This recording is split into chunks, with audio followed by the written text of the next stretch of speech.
There we go. And we're on. Okay. Hi, Stephen Odille Remmert, founders of the Remmert Method. We're coming again to you today live with another topic. Today's topic is going to be on guilt. And Odile, I think I'd like to start first by asking the question, why? Why guilt? Why now? You don't know? Do you feel guilty about that? Well, Absolutely. so yesterday morning, Steve and I were chatting, and the topic of guilt came up because we've had, it's been a sort of theme in a few recent client sessions. And we came across a realization that we thought, I mean, it was certainly a light bulb moment for me, and we thought this would be a good thing to share with everyone. So where do I start? So guilt. Okay, first of all, guilt is obviously something that a lot of people struggle with, and that kind of thing. And we're going to give you our what we sort of thought about for guilt, the new insights on it, and then we're going to go through how you can free yourself from it, why you should free your, or why what the benefits are for freeing yourself from it, and how to do that. And there are two stages to that Mhm. process. The first stage will be addressing the logic. So the speaking to the conscious mind and addressing any resistance or objections to letting go of guilt. And then the second stage is in two parts. The first part will be using unconditional love for releasing guilt. And then the second part of that will be finding the original childhood references that are creating the pattern or that make guilt difficult to let go of. And the goal that we want to end up with is replacing guilt.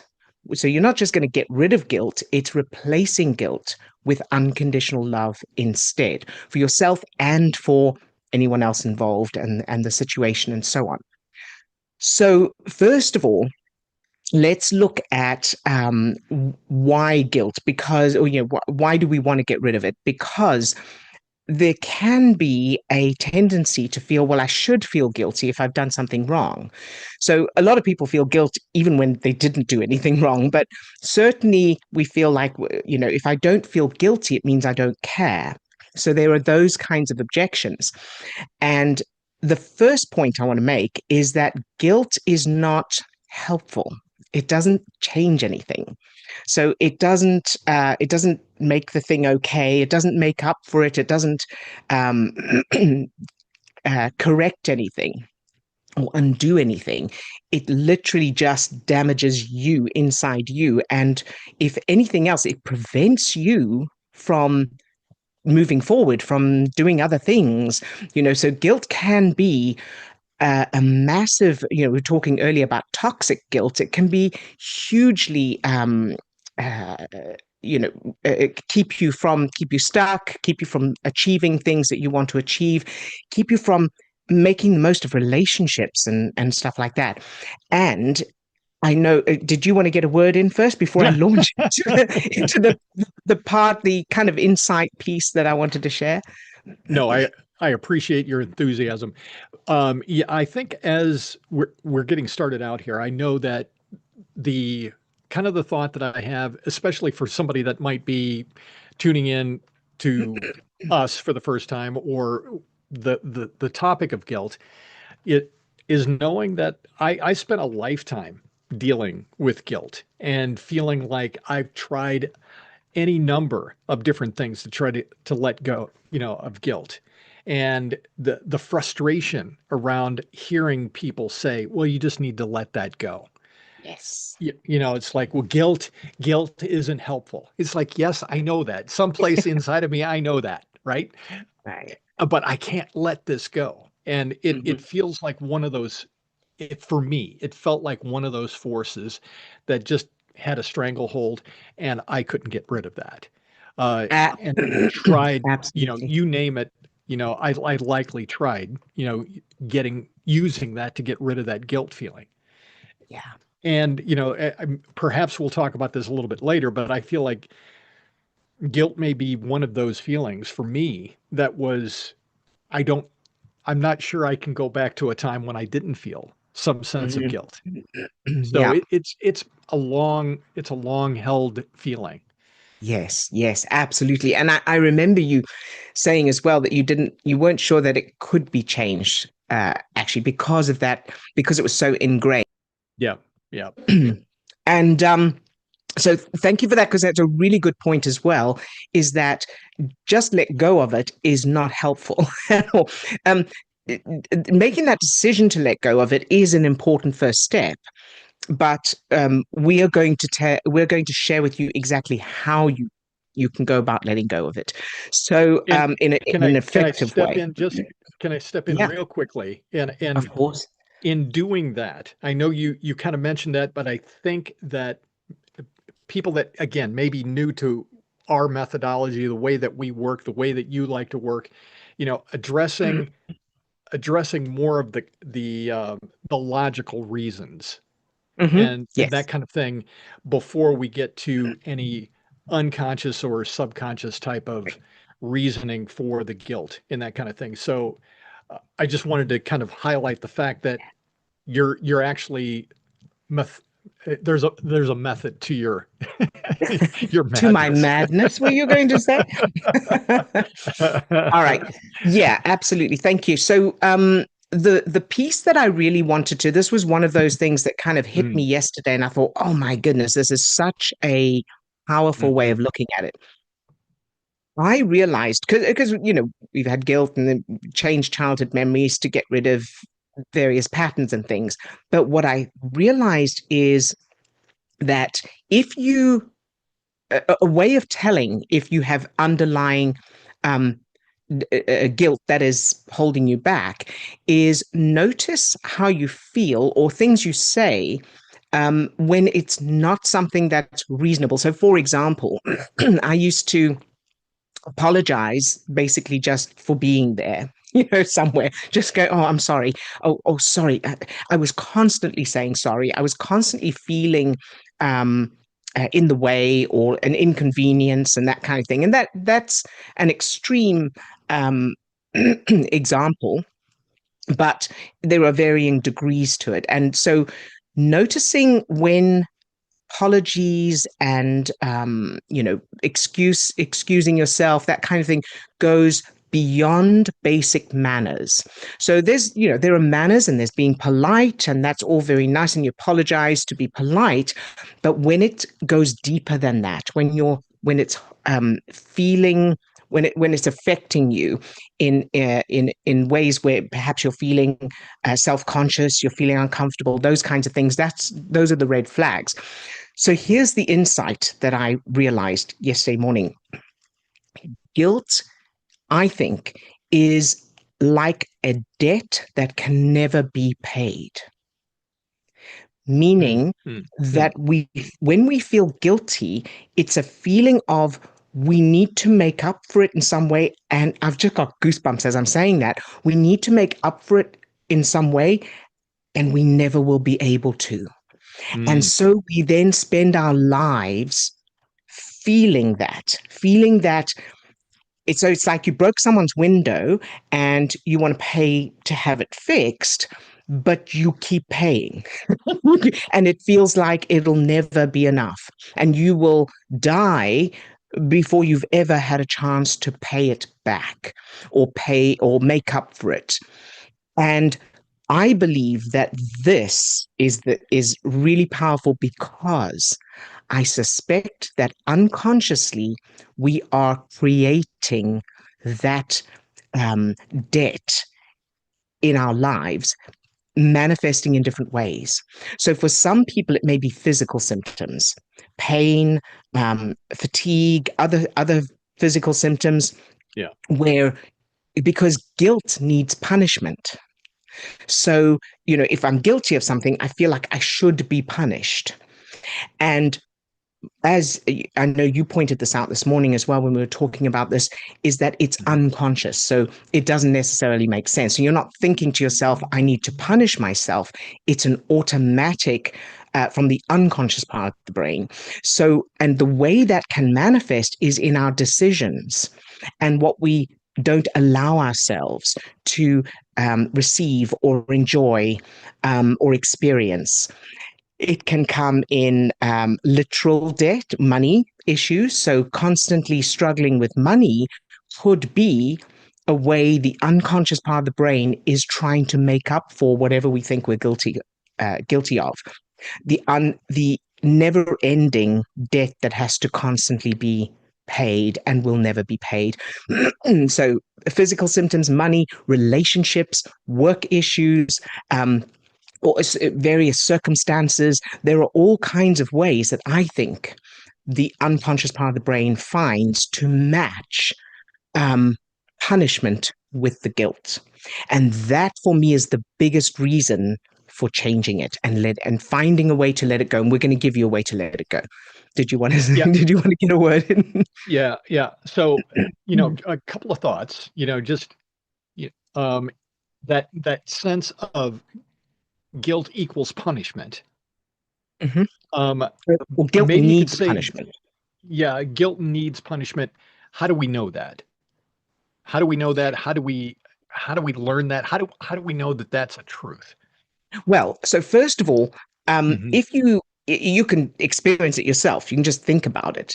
So anyone who's felt guilty about something will probably have noticed, or if you take Hmm. another look at it, you'll probably recognize that feeling of I'm bad, I should be punished, even if you're not necessarily wanting to consciously invite punishment.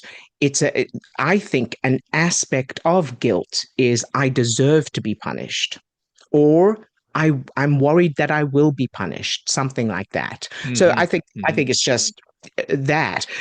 So so now let's look at, was there anything else you wanted to say on that Well, I before I guess move on to? I I just wanted to maybe throw in a little bit that this notion of guilt and punishment is likely that pattern that was instilled very early in our life. Absolutely, yes, That absolutely. And we as children, we don't come into the world with a preformed sense of this is right or this absolutely, is wrong.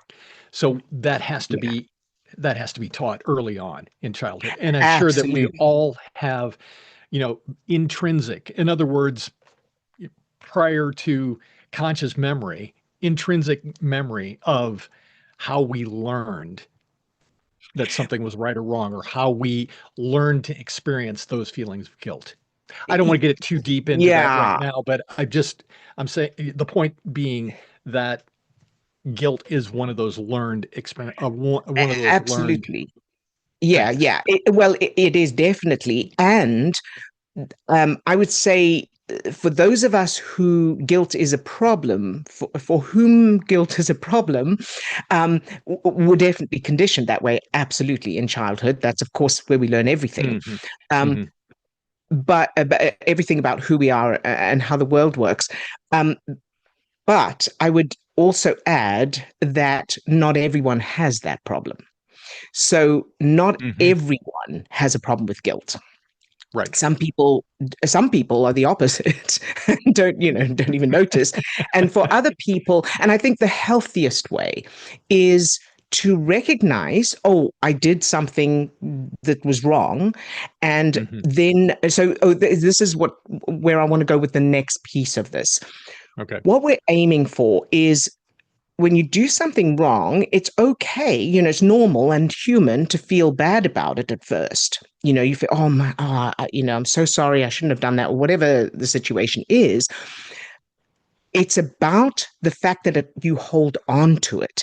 In other words, using that analogy of the debt, it's you want to aim for it's a debt that can be paid. And the way you pay it is like this. So let's say I broke a window. We'll use that. I broke someone's thing, whatever the thing is. The first thing, of course, is remorse or apology. I'm so sorry. I'm sorry I did that or whatever. So you express that, you express that you care, and then is there something you can do to make up for it, or to pay it, or fix it, or whatever? So is there something you can do to help the person or the situation? If there is, fantastic, do that. And and then and the unconditional love will come into that as well. And I'll get to exactly how to use that. But once you have apologized and then done whatever it is you can to make it to help in some way, if there is anything, and you have got yourself into a state of unconditional love for that person, the thing, obviously starting with yourself, then you consider that debt paid. And then you move on. You move on with your life. Because otherwise, continuing to feel guilty isn't going to change anything, and isn't going to help, and it's going to hold you back. And I know yesterday one of the first things you brought up was, what if you kill someone? And that's, is a fair point. If you commit some crime. So let's say you've killed someone. Of course, you'll feel bad. Obviously, we're talking about normal people, so we're not talking about psychopaths and things. But let's say you've killed someone and you feel bad about it. Feeling guilty, continuing to feel guilty, is not going to bring the person back. It's not going to help their loved ones. It's not going to change anything or help anything. What can be done? So obviously you can't undo it. You can't bring the person back. There are three things that you can do. The first thing is, can you do anything for people who are still there? Can you do something for the family? Can you do something? So a lot of people, or there are certainly, I say a lot of people, I've heard of quite a few people who have committed some sort of crime like that, and then they've turned their life around, and they now go and speak in schools, or they volunteer for other potential perpetrators, to try and help them turn around. So in other words, it's turning the guilt into something much more productive and helpful. So you can do that. So that's the first thing. Is that the second thing? That's the second thing. And then the third thing, of course, is the unconditional love. Did I cover everything in that? I think, yeah, Yeah, I think that's, and as you're going through this, I'm also aware that I want to encourage people to please, uh, if you're listening, watching along, if you've got questions or comments that you'd like to be making, please put those down in the comment section. We got a lot of really great questions from our video last week. We love interacting with folks yeah. with the questions, and I know that we're throwing a lot of information out there, and there's a lot of stuff here that maybe we're not going to be able to explain everything in Mhm. the amount of time that we have for this video. So having the questions and the comments below really help. So Yeah, great. Thank you, Steve. Absolutely. So that's that piece. So the point is, so I think I've covered everything about why it's logical to let go of guilt. Why there's no guilt is not helpful in any way. And if Mhm. anything, it can do damage. So using that example of the crime, so somebody killed someone. If they spend the rest of their life just feeling guilty, that can hold them back from moving forward to help someone, to actually contribute in some way, to even if it's to other people. Oh, it wasn't the second one. I missed something out. The first one is that thing. The first one is, what can I do to contribute, to make up for, to help in some way? Is there something I can do? And if so, of course, do that. The second thing is a very important piece.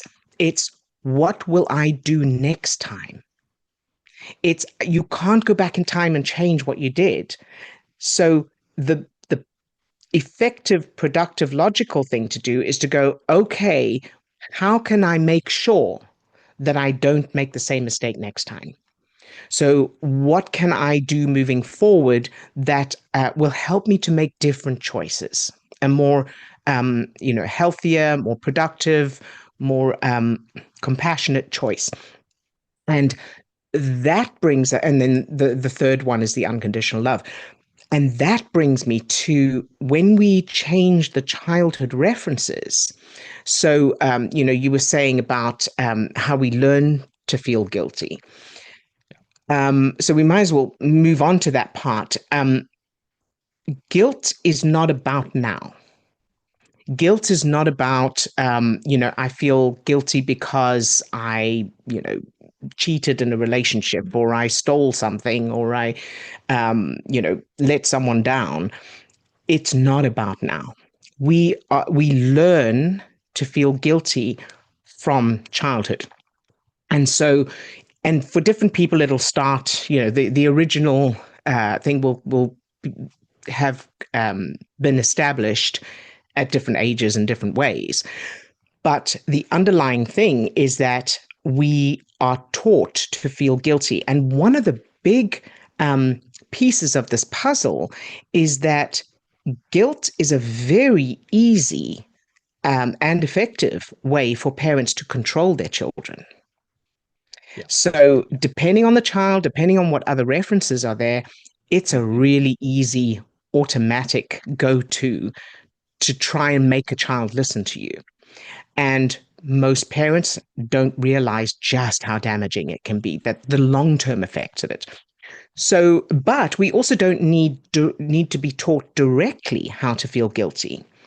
We've worked with clients and that who've had guilt that came from not being told directly that it's your fault, but by assuming things are your fault. So parents arguing, even if it's got Hmm. nothing to do with the child, or getting a divorce or whatever, the child automatically takes on that Assumes that. Yeah.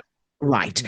And then that becomes a foundational guilt. So people think, oh, the child feels guilty and then that's over. But we don't. We bring it with us into adulthood. So this is why this became such a long. We spoke about this topic for 3 hours yesterday, and this is why it's such an Hmm. important Hmm. topic, is because it's not. It's so subversive. It's under the surface, and it's there all the time, affecting everything. So, with one of the places that you can look in your childhood, it may be really obvious where the guilt originated for you, but one of the places you can look is when I did something wrong, what happened? How was I punished? What did my what were their reactions? And of course, it's going to be different for different people. A lot of people think that the silent treatment is not as bad as being punished.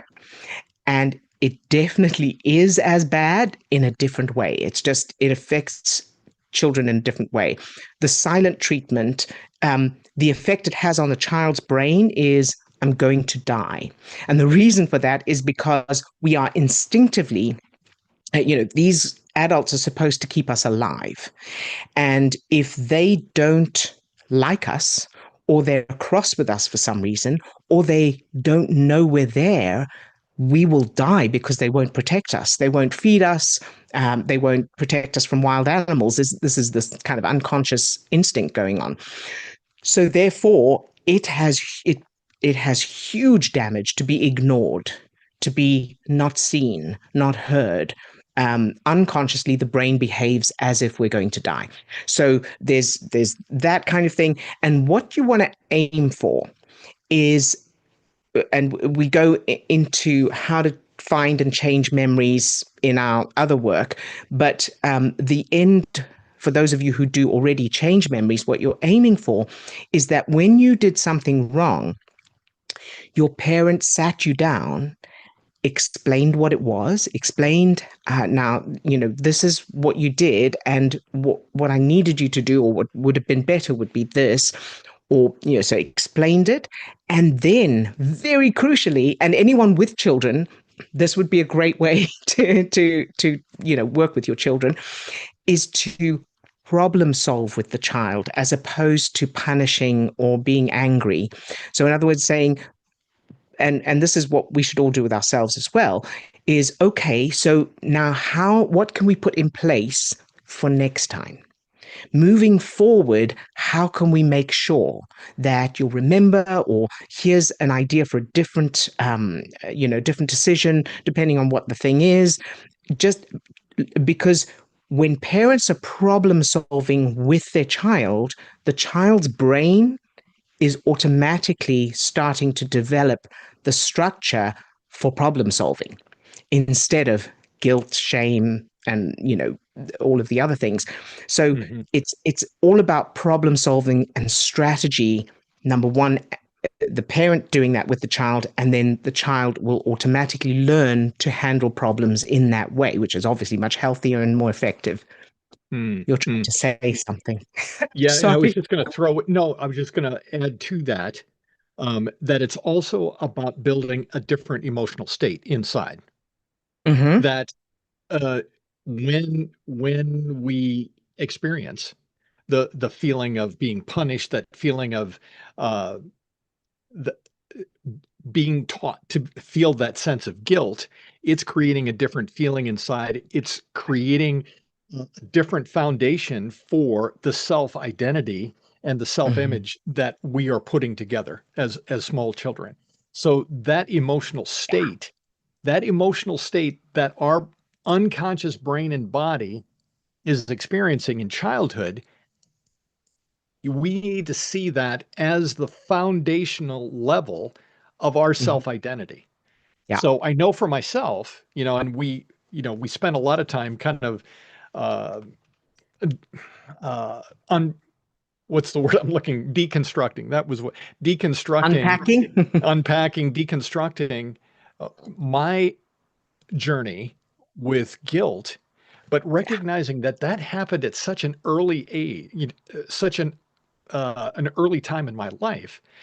And, it wasn't so much that I I did something wrong as much as I was something wrong. That Yes. little brain Yes. in me, I'm not going to go into the story right now, but at a very early age, learning that there was something fundamentally wrong with me that I couldn't talk to Mhm. anybody else about. Um, Right. so just that built a whole level of self-identity, and that feeling of guilt was just woven into the fabric. It was like trying to explain to a fish that they're living in water. It's just like, Mhm. yes, this is just the condition of my life.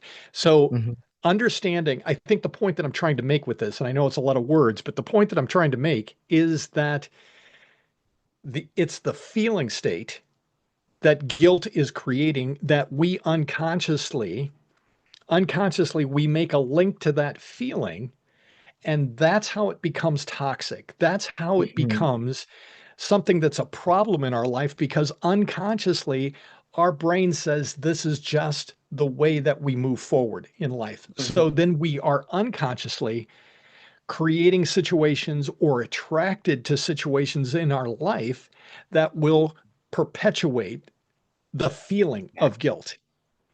Yes.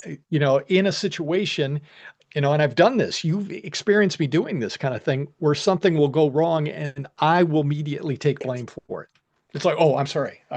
I'm sure that's my fault. And I'm sure Yeah. that a lot of other people can identify with that. Absolutely. Yeah. I don't think that that's a not a common thing, but that's what I'm talking about. And for me, if there is a toxic guilt, that's what is toxic about it, in that it's pernicious. It is there. And the important bit is to understand that it's this feeling state that we're trying to change, or that we do have the ability to change, Mhm. and why we would want to engage in changing childhood memories. So it's not about just changing data, it's about changing that, what we're holding as a feeling state from childhood. Mhm. Thoughts? Mhm. Yeah, yeah, absolutely. I second everything you said. And because the feeling is not just about the feeling. The feeling is affecting how we think and the Hmm. choices we make and how Hmm. our perception of everything. Yeah. So the feelings are part of the lenses through which we're seeing the world. So it'll affect literally the people we're attracted to. Hmm. and the jobs we decide we want to, accept, and the financial decisions we make, and health decisions we make. I mean, it literally affects everything. And so, therefore, because of course, as we're feeling guilt in the same way, any negative emotion, the it's again, it's not about how we're feeling. It's the fact that it takes prefrontal cortex offline, so blood drains from the cognitive thinking part of our brain, so we can't think straight as well. And if you think about it, with if we didn't have that guilt, what could we achieve? What would we have achieved by now, with if we weren't being held back by this impossible debt that Mm. we're never going to pay? Mm. So we're busy putting energy, and so that's the other thing is we talk a lot about the actual neuroscience of all of this, so the physiological state, and the effects of childhood memories and chemicals, brain chemistry, and all of that. But also, in addition to all of that, for those who are aware of energetic states and vibrations, those kinds of things, that big time, guilt is going to be attracting punishment. So, so I think that, let us know in the comments your thoughts on this as well, whether you feel that there's any reason to keep the guilt. So um, I want to go on to the unconditional love piece of this as well. And the childhood memories, so finding and changing the childhood memories and the unconditional piece go together. They're both important in order to be successful with letting go of the guilt. So the first thing you can do is the little unconditional love exercise, or the beginner's exercise we did in last week's conversation. So our conversation on unconditional love, if you haven't seen that, you can find that in our on our YouTube channel. Um, so practicing that state, or that exercise, to develop the ability to live in a state of unconditional love as much as possible, and to access it is the word I'm looking for, to access it when as needed as well. There's also the book You Have a Superpower, which I'll put a link to in the description of this video as well. That'll take you through the full process of developing that ability, and then getting into that state first, and then finding those childhood memories. And one of the ways you can, if you need help with this, Steve and I both work with clients and that kind of thing. We can help you find specifics. So we'll put a link in this video, or contact us through our website or whatever. But you can ask these questions. How do I know that I have done something wrong, or that there's reason for this guilt? So let's say you let someone down or something. How do I know that this is a problem? And then how does that feel? And then where in my childhood did I feel the same feeling? Now, it may not be to do with guilt, it may be something else, but looking for, you might as well start actually with the guilt. I'm just thinking, with this topic, you might as well start with, what's my earliest memory of knowing I did something wrong? How did I learn about the fact that there's such a thing as doing something wrong? It may not be your own experience. You may have witnessed others, so it may be between your parents or siblings or in school. So there's all kinds of, now, very important piece of this is it may feel overwhelming. A lot of people can't remember much from their childhood, or they don't know what it could be. That's one thing, and we have ways of accessing that information. But for others, it's too much. It's like, well, I can't change all of that. There's just too much. And it's important to recognize that going with the earliest one first, and your brain will update the rest. It's not that you have to change absolutely everything that ever happened to you. The unconscious part of the brain does automatically updates things. And when you can't, when if it can't update something, you'll suddenly remember something. It'll come to you. So I don't want people to be put off because it seems like such a big job or so overwhelming. It's we own we only consciously do a small fraction of it, and the unconscious part of the brain does the rest. So we don't have to manually change everything. So, um, and what you're aiming for is to fill your childhood with unconditional love.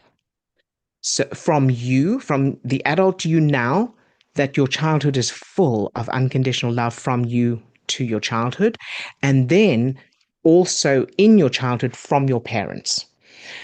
So, if you have questions about the childhood memory stuff, changing childhood memories, and that, let me know. I'll answer comments, answer questions in the comments as well. But the imagine if you'd grown up knowing for a fact that you were loved unconditionally. There was nothing you could do that would mean you wouldn't be loved and accepted. Imagine what you'd be able to achieve and what your life would be like now. So I think that's all I have for now, Steve. I don't Yeah, know what the time is, but yeah, and I feel like the that understanding, or just kind of putting um the all of the childhood changing childhood memories, and that thought of changing parents and trying to imagine parents loving you unconditionally, that can feel like a pretty big leap, hmm so um it's obviously not something that we're going to be able to go into in yeah. this video, but maybe just a couple of words around um, knowing that what we're not changing the actual person. We know that hmm we can never go back and change what actually happened, and that can you say something just briefly about that process and Yeah. that initial resistance to, for people that had really terrible childhoods, that can hmm be that can Yeah. seem like a pretty big um Absolutely. And yeah, and please do watch our other videos for more information on all of that. And we absolutely. also have, I'll put a link in the description of this as well, that goes to the science behind finding and changing childhood memories, to change your life now. So it is based on neuroscience. So this is not something we're just kind of making up. Um, but very briefly, it's the difference between the conscious mind and the unconscious part of the brain. So the part of the brain that is constantly referring to our original childhood memories, the implicit childhood memories that prove who we are and how the world works, we change the implicit childhood memories for that part of the brain only, not for the conscious mind. So you consciously still know exactly what happened. And this is not about right or wrong or gaslighting yourself or anything like that. It's like changing a GPS. So the childhood memories are like your brain's GPS, and your brain is constantly trying to keep you in alignment with whatever happened in your childhood, whatever you experienced in your childhood. So you change that for the unconscious part of the brain so that your brain is then affecting your decisions and how you feel and what seems like a good idea, your judgment, or who you're attracted to, all of that. It's keeping you in alignment with the new childhood memories, the healthy, empowering, safe childhood memories, which so it's that then changes everything you experience moving forward, while you still consciously know what originally happened. So you're not going to suddenly forget everything. It's literally just for the unconscious part of your brain, just like you change the GPS to get you where you want to go, your next destination, while you as the driver still know what originally happened, or where you originally were, where you were before. Does that help? Yeah, absolutely. And just a bit of an understanding that there's more here than just than meets the eye. And I think just a little bit of encouragement and explanation in terms of for people that may be finding this information for the first time.